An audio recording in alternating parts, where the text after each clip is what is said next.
Okay.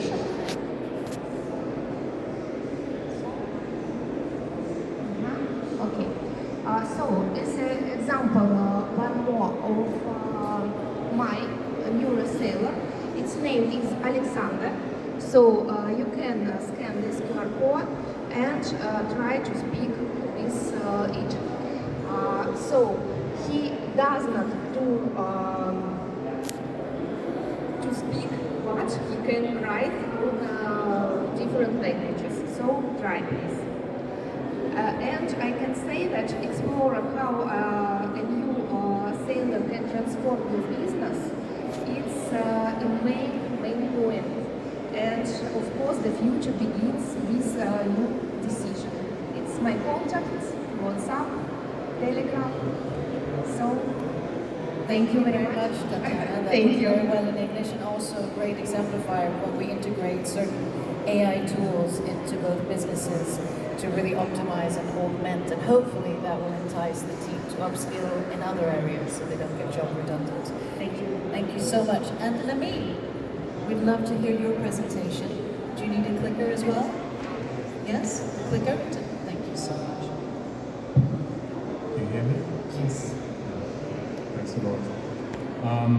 So let's go through, like, taking a little bit further back towards, I think it's the other presentation. It's another one. We have a second one? Another presentation?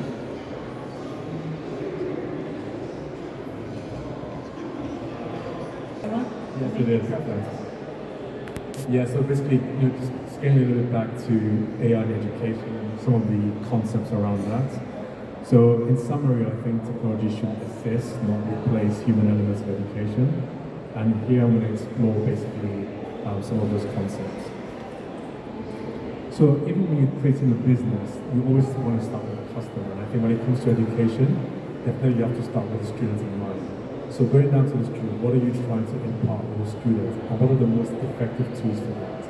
So fundamentally, we should be teaching students how to think critically, and it must also enhance their speaking and writing abilities as well. There should also be a proper evaluation where we need systems that accurately assess these key skills. Technology should measure growth in meaningful ways rather than replace it. Also, the technology should be appropriate in terms of choosing the right tools to solve real problems. And I think one of the things I mentioned in one of the talks earlier was like, if we're thinking about whether it's to do with climate change, healthcare, for example, we should have education that is tailored using technology to solve real problems for our world. So in terms of this is a concept like I mentioned earlier on, that I think that AI should be replaced with assisted intelligence, not artificial intelligence. As I have said before, I don't know anybody that likes something that's artificial. So in terms of the concept of assisted intelligence, we should be looking at how it can be used as an assistant in whatever we're doing. Of course, in education, that's still very important. So, for example, it should enhance our learning. How can tools, AI tools, enhance our human potential? I think I'll give an example where, let's say, someone loves art at school, which is my scenario when I was 5 years old. I did not love maths, I did not love English or geography. I just wanted to draw superheroes actually. And I thought, how can we use tools to enhance what we're already good at, rather than using tools to enhance what we don't want to study? Also problem solving, so using the intelligence to assist us in specific challenges. And of course, the most important should be human-centered. Systems that keep people at the core of the business. This is being education. So the social nature of learning. So one of the important things about the concept of the theory of learning is that it has to not just be about learning, but knowledge and also practice. So it's not just about learning something. There's some things that we've learned about at school. For example, some of us might have learned algebra, but I don't remember anything about algebra now. But there's things that you really love learning, you tend to know about them. And after that, you try and start to practice them. Those are the things that you probably will be more weaker for. So just basically in terms of the concept of the discussion, looking at how we can build deeper understanding of what we're interested in. Group collaboration is very, very important because as human beings, we actually prefer to learn in groups. And of course, peer teaching as well. You learn a lot when you're maybe your best friend or someone you like in the classroom. It's also sharing that knowledge with you, which is very, very important. And also the concept of collective intelligence. sharing insights that can also lead to new discoveries, basically experimentation. So we should look at the tools that look for designing for group learning.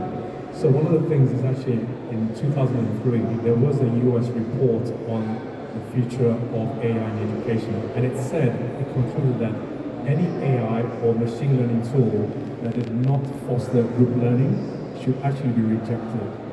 So it should not be something where you design a tool just for us to teach, to learn in silos. So identifying group dynamics is very, very important, the concept of social learning, building collaborative tools where we can all learn together, and also measure collective progress. You see the big word there, obviously collaboration, collective as well, and group dynamics.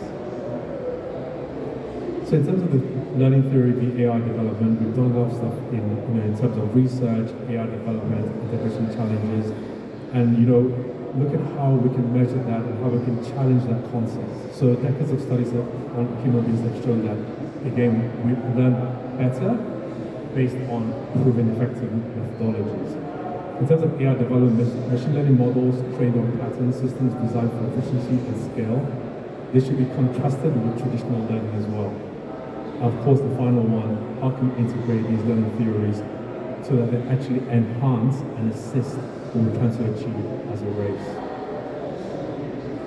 One last thing before I conclude, the concept of the trust challenge. As human beings, so the first thing is that we learn basically together in groups. It makes much more effective. And of course, as human beings, we have a trust issue. It's very, very difficult for us to want to work with someone, to learn from someone who we don't actually trust them. So looking at AI, we have this concept of the hallucination problem where, for example, chatbots or ChatGPT, for example, give very confident answers, or we know there's an issue with whether it's actually accurate. So we have this concept of confidence and competence. So sometimes, for example, people sound very confident, but are they really competent? And that's how we should also use it as a tool to measure how effective AI is as well. And also, of course, the concept of verifying information and doing critical evaluation. Just because an AI tool provides a solution, we should still apply human critical thinking to challenge and say, is this actually true? How is this going to benefit me? How is it going to benefit my group? How is it going to benefit society? And this is my final slide. So moving forward, maybe we should adopt a more balanced approach in how we implement or mainstream AI into education. 70% interaction, 20% AI assistance, and 10% just creating that space for innovative thinking as well. Thank you. Thank you so much for that, Amin. And really also showcasing once again a holistic approach, both the soft values and the hard values, really how they intertwine to optimize educational systems. And Dr. Mohammed, with your wealth of knowledge, not least from the University of Artificial Intelligence and also the MENA region, is it working?